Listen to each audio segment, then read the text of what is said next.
60 साल की उम्र तक हमें जवां दिखना है या फिर उम्र के आखिरी पड़ाव तक हमारे पैरों को स्वस्थ बनाए रखना है? दोनों ही चीजें संभव है योग के द्वारा। Welcome to yoga.com। मैं हूं निकिता। हमेशा की तरह आज फिर एक नया आसन लेकर आपके सामने आई हूं। आज के आसन का नाम है त्र्यंग मुखईपाद पश्चिमोत्तानासन। संस्कृत तो शायद हमारे पूर्वजों की लैंग्वेज हो चुकी है, लेकिन संस्कृत का ज्ञान आज भी हमारे साथ चलना चाहिए। त्र्यंग का अर्थ है हमारे शरीर के 3 अंग, हमारे घुटने, हमारे हिप्स और हमारे पांव। तीनों हमारे मुख की दिशा में अलाइन हो जाते हैं पश्चिमोत्तानासन की दिशा में, यानी कि हमारे शरीर का पश्च भाग हमारे शरीर के अग्र भाग पर इस प्रकार से आता है कि हमारे शरीर के 3 अंग एक लाइन में हो जाते हैं। इसलिए इस आसन का नाम है त्र्यंग मुखईपाद पश्चिमोत्तानासन। इस आसन से आपको ढेरों फायदे हैं। इस आसन से आपके लेग तो बहुत अच्छे से स्ट्रेच होते ही हैं, जिससे आपके पैरों की समस्त परेशानियां दूर होती है। साथ ही यह आसन आपके जो एब्डोमिनल ऑर्गन्स हैं उनको स्वस्थ बनाए रखता है। एब्डोमिनल ऑर्गन्स की हेल्थ हमारे शरीर को आयुर्वर्धक बनाने के लिए बहुत ही ज़्यादा ज़रूरी है।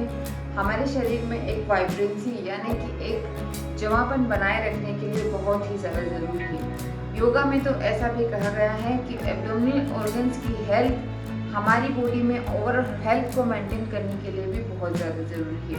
तो ये आसन उसमें बहुत उपयोगी है। साथ ही वो महिलाएं जिनके पैरों में बहुत ज़्यादा सूजन रहती है, एड़ियों में दर्द होता है या पैरों के पंजों में बार बार सूजन आ जाती है, टखनों में बार बार सूजन आ जाती है, वो महिलाएं इस आसन को ज़रूर करें, उन्हें इससे ज़रूर लाभ होगा।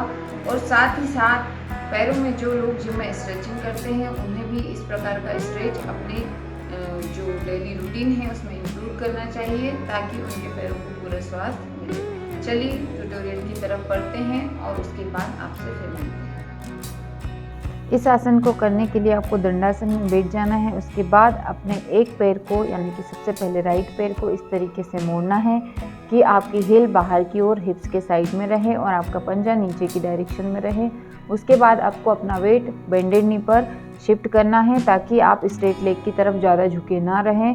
ध्यान रखें अपनी हील को आउटसाइड रखना है, अपनी हील पर यानी कि अपनी एड़ी पर बैठना नहीं है। उसके बाद आपको अपनी बैक स्ट्रेट करनी है और धीरे धीरे आगे की तरफ झुकना है। 8 से 10 बार ये वार्म अप करना है।